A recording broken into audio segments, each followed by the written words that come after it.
Fanatic. I'm your host, Dave Dalton, and I'm excited to share my passion and perspective of our Detroit Pistons as we go on this fantastic voyage together.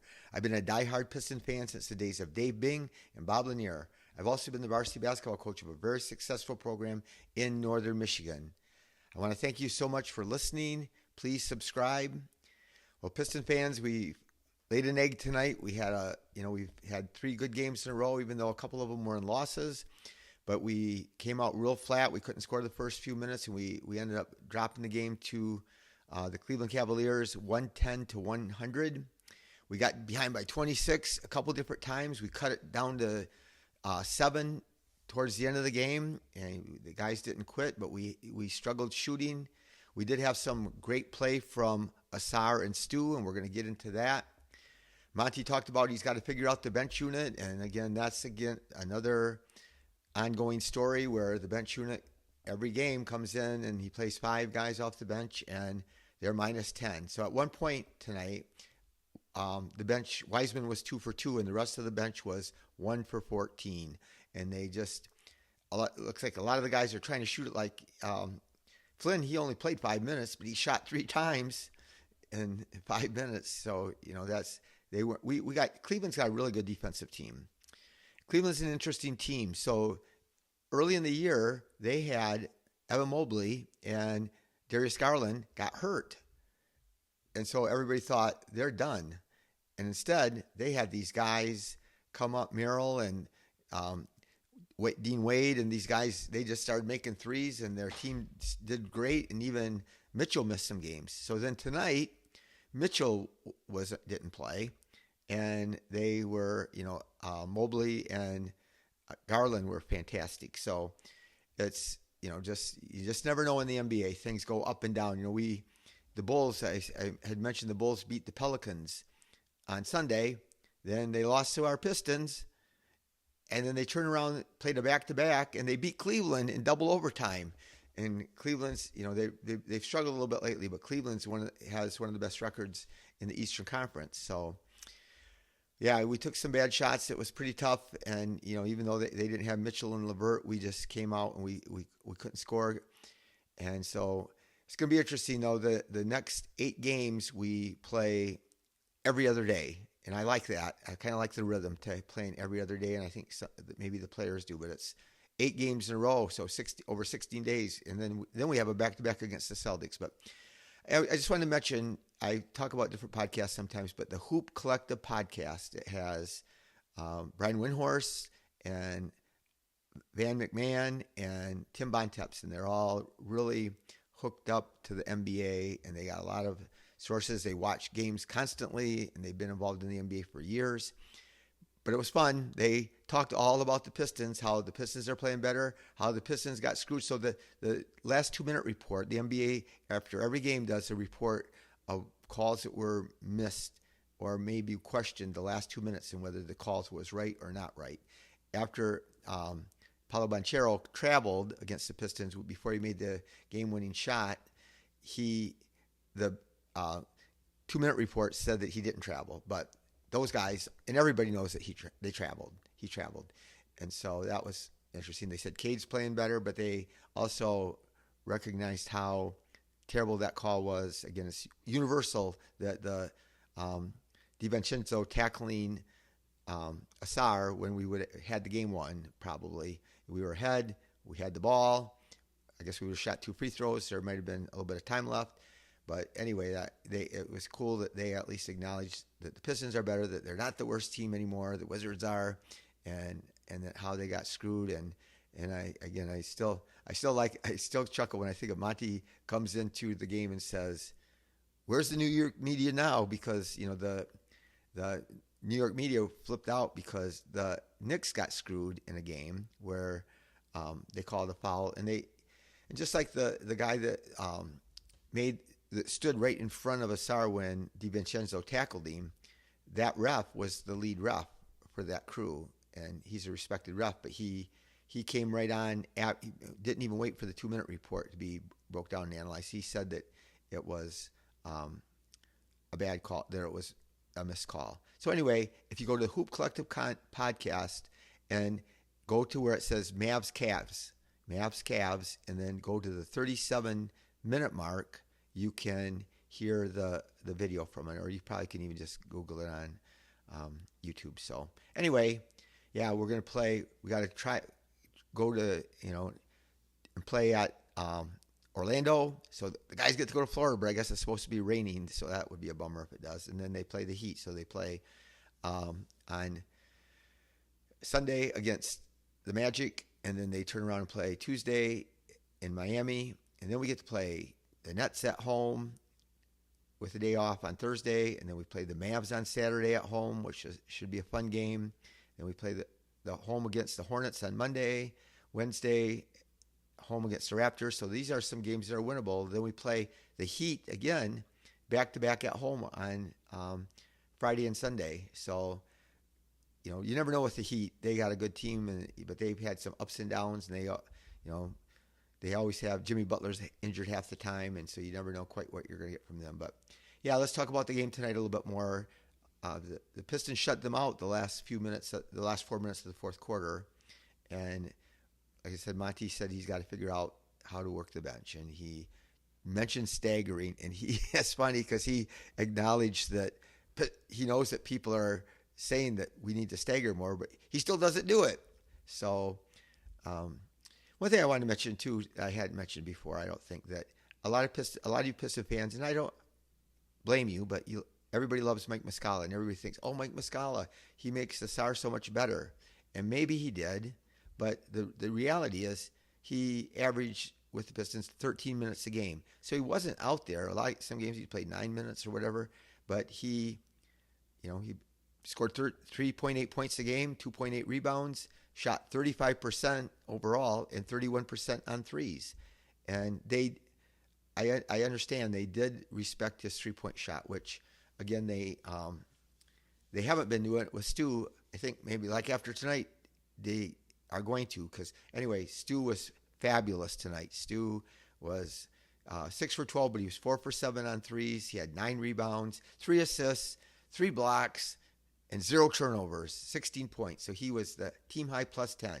And Ausar was amazing. He 37 minutes, team high, 6 for 11, 2 for 3 on threes. And the one three that he missed was like we were way behind at the end of the game, and he jacked it up from quite a ways out. So, with just seconds to go, it was just, so that, don't even think that one should hardly count. But he was 1 for 2 from the line, but he had 7 rebounds, 3 assists, 4 steals, 2 blocks. That's a player, and that's a player that helps you win games. So him and Stu were fabulous. The rest of the team was a little bit, had a bummer game, but Duran was 30 minutes, 4 for 7.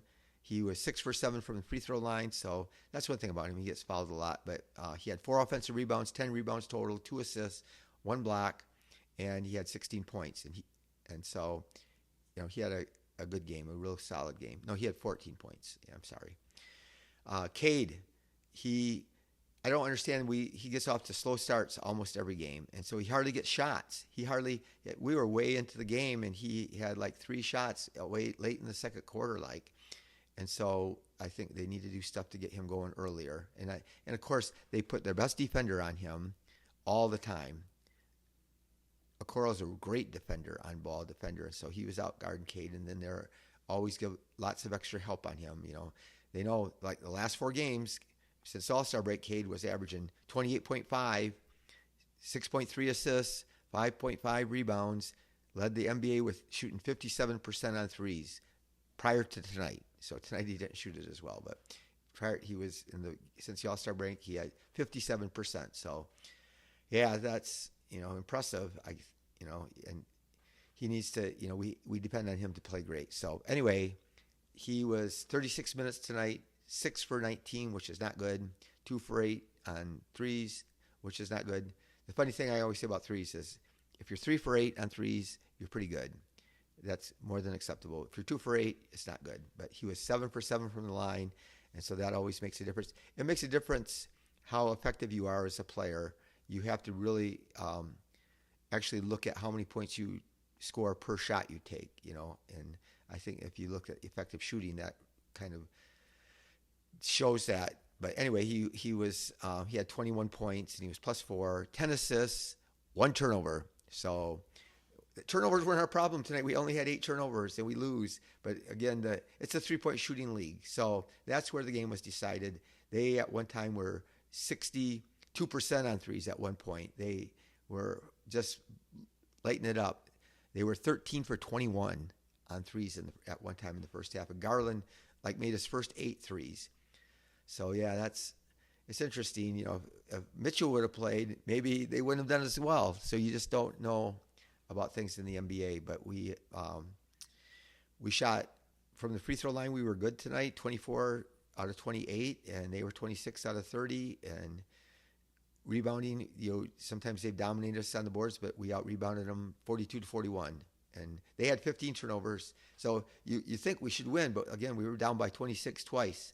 So, but here's why. Again, the bench was a big negative tonight, but Ivy struggled again. He has not quite been himself. So he's 31 minutes, 6 for 17, 1 for 9. He made his last 3. He was 0 for 8. Then he made his last one. Then he fouled out, and he was 5 for 6 from the line.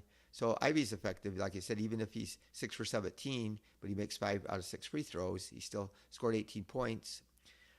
He had 3 rebounds, 4 assists, 1 block. But he has to play better. Again, he has to play better for us to win, and he's had a couple of bad games. But Fontecchio, I loved him. He's been consistently good until tonight. So he started out really bad. He made a couple shots later, but he played 24 minutes, 2 for 8, 1 for 3 on threes, 2 for 3 from the line, 2 rebounds, 1 assist, and 3 turnovers. So again, how many turnovers you get, if it's good or bad, it depends on how much you handle the ball. And he doesn't handle it that much. He shot 8 times, and he turned it over 3 times, and he missed 6 of his 8 shots. So that's not a good game for him. We probably won't win if I hope he gets consistent again. I hope he scores well, because I really do like him. I do think he's promising, and I do think of our future, he's going to be a player that's going to be valuable in our future, because he has the shot, and he's shown it already. So, and he shot well in Utah.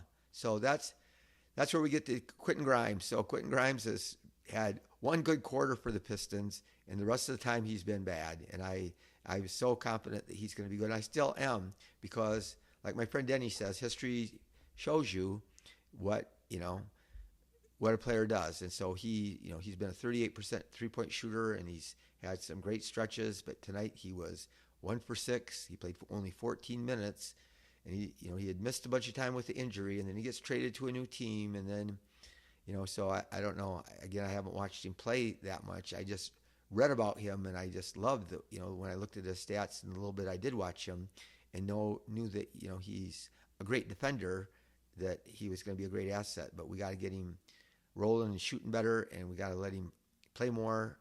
But he was 1 for 6, 0 for 3 on threes, 1 steal, 2 points only, and minus 12. So that's not a good game. Fournier, 15 minutes, 0 for 2, 0 for 1 on threes, 3 for 3 from the line. So he was really a non-factor. And like I said, Flynn, he only played 5 minutes, but he jacked up 3 shots, and he 0 for 2. But we just got to get this figured out. Once Sasser comes back, he shouldn't play anymore. I still think that we could rotate the 3 guards, Ivy, Cade, and Grimes. We could just play those 3 at the 2 guard positions. But I know Monty's not going to do that. So it's tough for us to try to speculate and think what we would like to see happen, because it doesn't matter, because Monty's going to do what Monty does. And I can't blame him. Like I said, Cade didn't have a great shooting game. Ivy shot bad. Tecchio shot bad. Grimes shot bad. And those are guys I would think that we have to have shoot decent. So Garland had 29 points. He faded at the end. He had 27 or really early on, but he ended up 8 for 12 on threes. Like I said, he made his first 6 for sure in a row, and some were from deep. And it's interesting. We'll talk a little bit about max players, the rookie max extension. It's a lot of money, and who's going to get it. And so some of you have debated whether Cade should get it or not. And I think it's a no-brainer that Cade gets the rookie max extension. I think he's shown it Again, had mentioned that the first 14 games or whatever it was, he struggled, and I wasn't sure, but I am sure he deserves it. And you know, he's great for a 22-year-old guy, and he's just been consistently really good. But so there's a lot of debate about how good is Evan Mobley. So there was lots of time. So these things go up and down with who you try to evaluate and do a redraft of a rookie class. And so Cade was taking 1, Green was taking 2, Mobley was taking 3, and so. But sometimes you think, oh yeah, Mobley's the best one of them all, and then Cade's the best. Well, Scotty Barnes got Rookie of the Year. Scotty didn't do good last year, so he kind of sunk, and then now Scotty's doing good this year. So I think I will bet money that Scotty Barnes is going to get the Rookie Max deal this summer. Cade Cunningham's going to get it. But Evan Mobley, he has fantastic numbers, and tonight he had 22 points, 17 rebounds, 7 assists, 2 steals, 2 blocks, plus 19. That's a ball player. That's a Rookie Max. But it's just the problem is still. I mean, I was so fired up about Ausar's game tonight, but it's just hard still, and I don't have for sure the answer yet. But we just have to keep on playing our young guys and together and see what happens. But when you have guys that can't shoot, multiple guys that can't shoot, then like Allen's not a great shooter, so they got the 2 bigs, but Allen can't shoot that great, and so they're saying that they're not sure that the plus minus, and even the coach he hasn't been playing him some in the fourth quarter. This guy that was so amazing, like tonight, he can do everything except shoot the 3. So that's just a challenge because Jalen Green with Houston, is he going to get the Rookie Max? There was some talk at the trade deadline that they were going to trade him.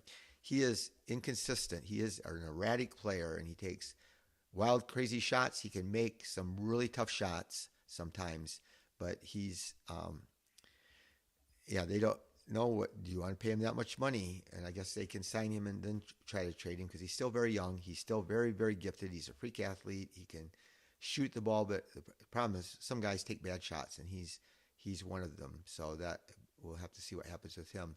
My thing is, one guy I think will get it for sure, the Rookie Max extension, is Franz Wagner. And so, he was drafted like 5th, and I'm sure Suggs won't get it, but Suggs is playing better. Suggs was almost like considered a bust last year, and then his stock has risen quite a bit. So yeah, you got to be patient with players. One other thing I watched on Hart, they have this thing on NBA TV, and they replayed the game with the Pistons in Denver. That was the overtime game, 186-184, the highest scoring game in NBA history. And I got to watch Isaiah Thomas, and he was so fast going up and down the court. But I'm going to tell you something. I loved Isaiah. He's my first favorite Piston. Cade's catching up to him, but Isaiah's not catching up to Jaden Ivey, because as fast as Isaiah was, it was impressive watching him play again and remembering how he was blowing by people and in the open court, how much faster he was than everybody else.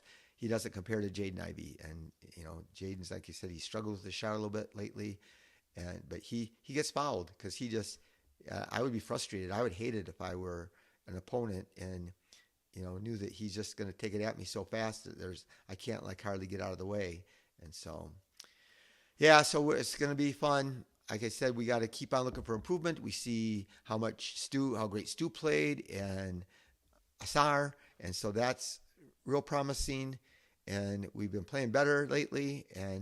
But I can say this, we lost those 2 games by bad calls, but by playing the all bench unit, and when they go minus 10 or minus 14 for a stretch of the game, and then you lose by 1 or 2 points, and you can't do that. You can't afford to have that stretch like we did tonight at the end of the first quarter and the beginning of the second quarter. It happens to us way too much, where we lose so much ground, and it matters at the end of the game. You can say this happened at the end, that happened at the end, but those things matter. And if we stagger some